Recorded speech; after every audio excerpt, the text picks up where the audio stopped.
నమస్తే. Welcome to our channel. సూర్య ఉపాసకులు sun spiritual society founder Vikramaditya గారు ఉన్నారు. వారితో మాట్లాడదాం. నమస్తే సార్. సూర్యోసం తల్లి 8వ తారీఖు అండి. ఫిబ్రవరి 8వ తారీఖు భీష్మ ఏకాదశి.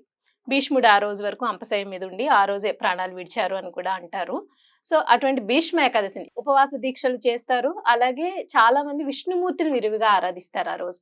అసలు అటువంటి భీష్మ ఏకాదశిని ఎలా మనం అంటే ఉపవాస దీక్షలతోనే ఎలా చెయ్యాలి? ఎలా మనం దాన్ని వినియోగించుకోవాలి అనేది చెప్పండి. అంటే అటువంటి చాలా ఉన్నతమైన రోజులు చాలా తక్కువగా వస్తాయి కదా! అవునమ్మా. దాన్ని మనం ఎలా వినియోగించుకోవాలి? అంటే బిజీ లైఫ్‌లో పడిపోయి ఏదో పొద్దున్నే లేచాము, దండం పెట్టాం, పరిగెట్టుకుని వెళ్ళిపోయామని కాకుండా అట్‌లీస్ట్ పోనీ ఉపవాసాలవి చేయగలిగినోళ్ళు చేస్తారు. ఆ రోజున మనస్ఫూర్తిగా ఆ భగవంతుడిని ఎలా ఆరాధించాలి అంటే ఏం చెప్తారండి? భీష్మ ఏకాదశి హ్మ్. అంటే మనకి 12 ఏకాదశి 24 హ్మ్. ఏకాదశులు వస్తాయి. ఇందులో ప్రధానంగా ఒక్కొక్క ఏకాదశికి ఒక్కొక్క నామకరణం అంటే అందులోని నిగూఢ అర్థాలు ఉంటాయి.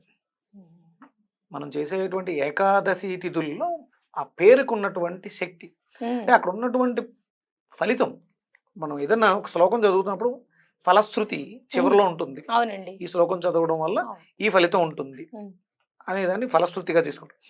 ఏకాదశి తిథిలో మనం చేసేటువంటి పనుల్లో ఆ కార్యాలు సిద్ధిస్తాయి. అందులో భీష్ముడు భీష్మ పితామహుడు హ్మ్. మనం అనుకుంటాం. ఆయన అంటే మీరేమన్నారు మరణం హ్మ్. శరీరాన్ని విడిచిపెట్టినటువంటి హ్మ్. రోజు. అదంత ఈజీ కాదమ్మా.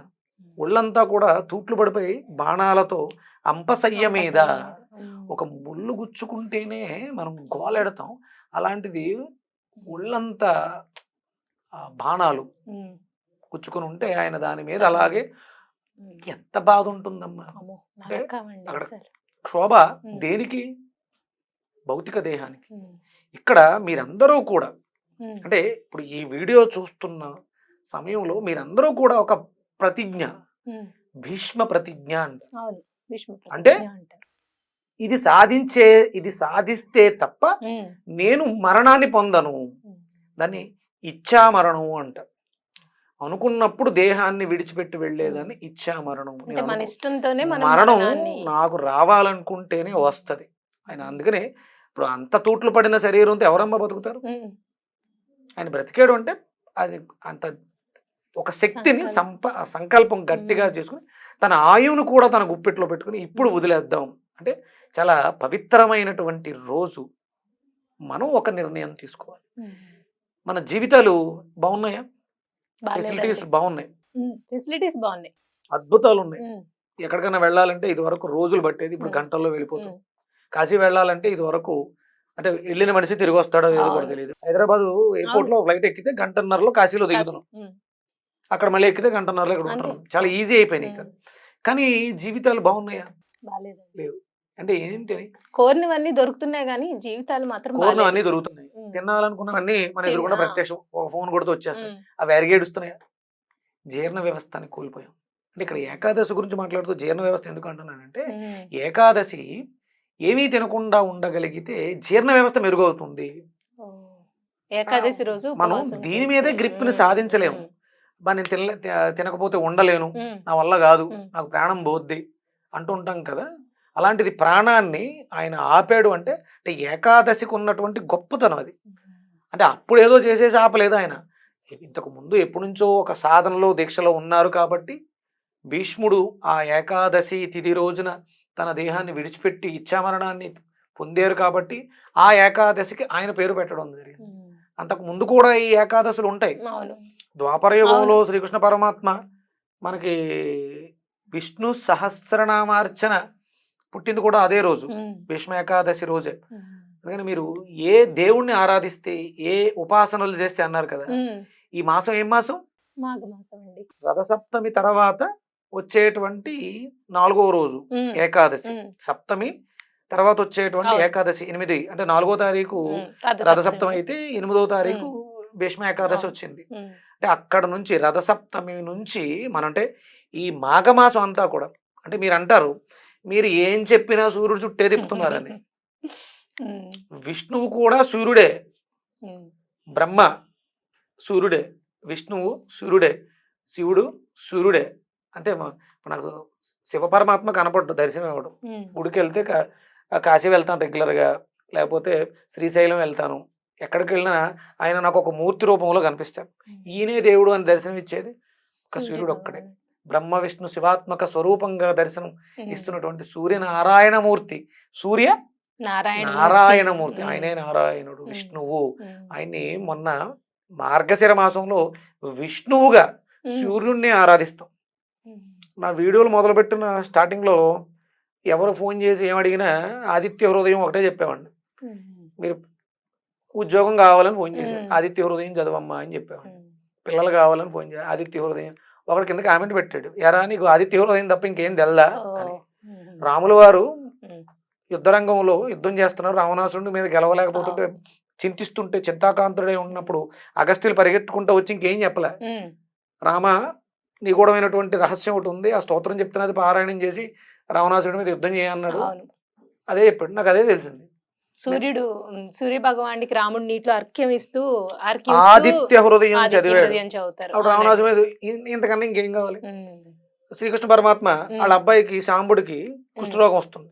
ఆయన దగ్గరికి వెళ్ళి చేతులు తోడి అడిగితే మన వల్ల కాదు, ఇది చేయాల్సింది సూర్యుడే.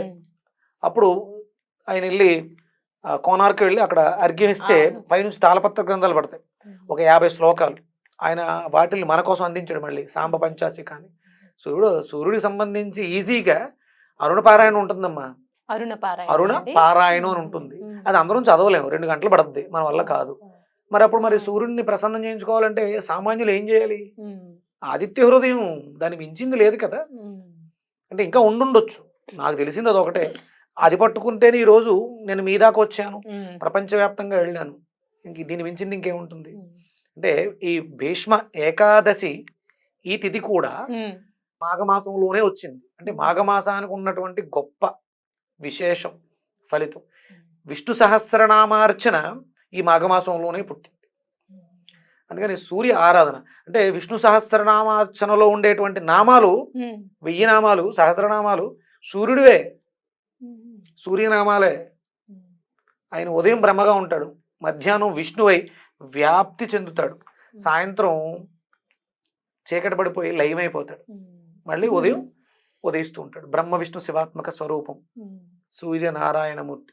అంటే మాఘమాసానికి ఎంత గొప్ప అంటే భీష్ముడు తన ఇచ్ఛామాత్రంగా తన శరీరాన్ని విడిచిపెట్టి దేహాన్ని విడిచిపెట్టి వెళ్ళిపోవడానికి ఈ మాసాన్ని మాఘమాసంలో ఇది ఏకాదశి తిథిని ఎంచుకోవడానికి ప్రధానమైనటువంటి కారణం.